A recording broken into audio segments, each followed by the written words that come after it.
গাছ বোনা হয়েছে, বোমা মরিচ গাছ।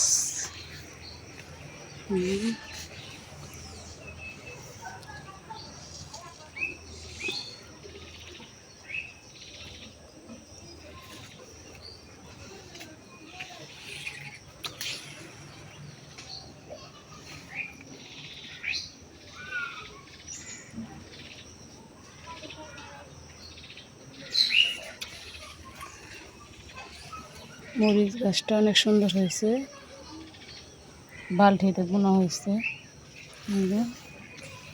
তারপরে যে কলেজ ঝুড়িতে সুন্দর মরিচ গাছ বুনছি, মাশাআল্লাহ মরিচ গাছে মরিচ আসছে। এই যে একটা বালতির ভিতরে মরিচ গাছ বোনা হয়েছে। মরিচ গাছে অনেক সুন্দর মরিচ আসতেছে। এই যে একটা মরিচ গাছ বালতিতে বোনা হয়েছে।